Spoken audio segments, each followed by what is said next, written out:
Қайырлы күн.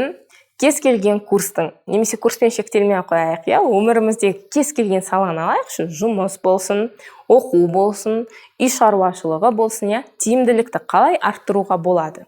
Біз осы сұраққа жауап беру мақсатында пайдалы видеолар қатарын түсірудеміз. Және бүгінгі тақырып бұл перфекционизм.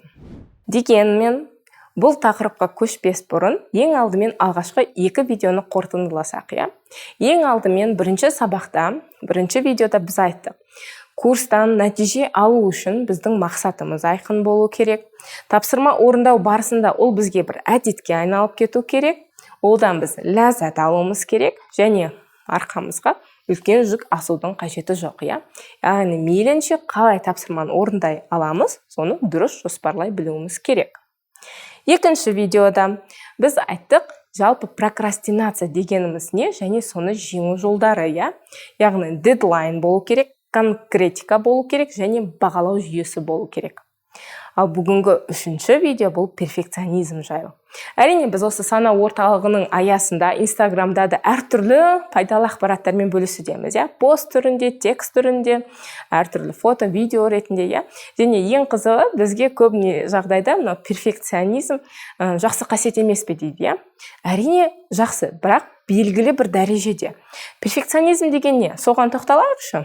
Перфекционизм дегеніміз ең алғашқы perfect, яғни ағылшын тіліндегі мінсіз, идеальный дейді ғой, керемет дүние шығару. Әрине бұл өте жақсы қасиет.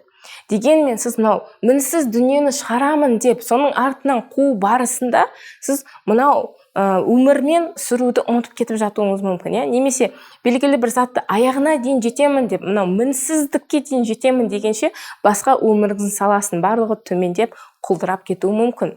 Сондықтан перфекционизм деген сөздің өзін дұрыс пайдалана білген жөн. Әрине, мен перфекционист емеспін деп кез келген дүниенің сапасын төмен түсіріп тастау деген сөз де емес. Дегенмен осы деңгейді дұрыс түсіне білу. Енді курсқа қатысты ол қалайша көрінуі мүмкін. Мысалы ретінде айтайын, бізде көптеген курстарымызда белгілі бір сабақтар бар. Және біз қалай айттық, курс нәтижелі болу үшін бізге конкретика керек. Мысалы айтамыз, біздің курс 14 сабақтан тұрады дейміз. Мінекей, сізге конкретика. Яғни бірінші сабақтан сізде нәтиже 14 сабаққа дейін болу керек. Және әдетке айналу үшін біздің сабақтар күнделікті беріледі. Енді сіз осы 14 күн сабақты бірінші сабағын көріп болғаннан кейін сіз енді перфекционистсіз дейік.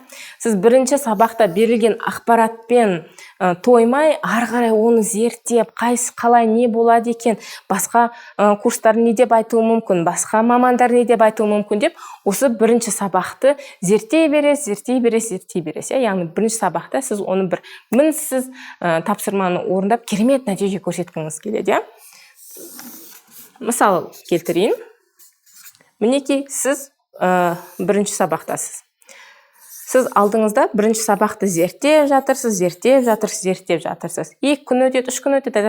Мен әлі қуып жетіп аламын. Мен бірінші сабақты түсініп алайын дейсіз.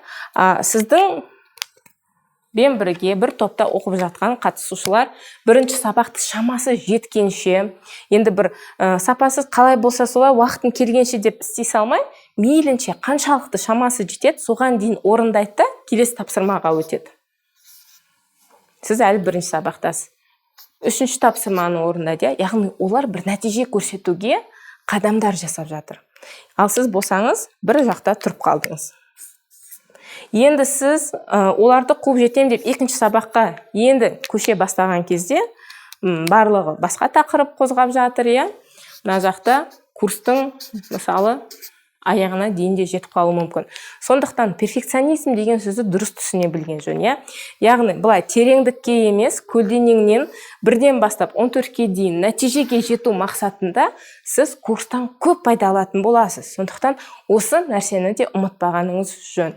Енді мен мейлінше пайдалы ақпараттармен бөлісудің легін әлі тоқтатпаймын. Бұл небәрі 3-ші сабақ. 4-ші және басқа да сабақтарда біз сіздермен ары қарай тиімділікті қалайша арттыруға болады, сол туралы күшті инсайттармен бөлісетін боламыз. Бізбен бірге болыңыз.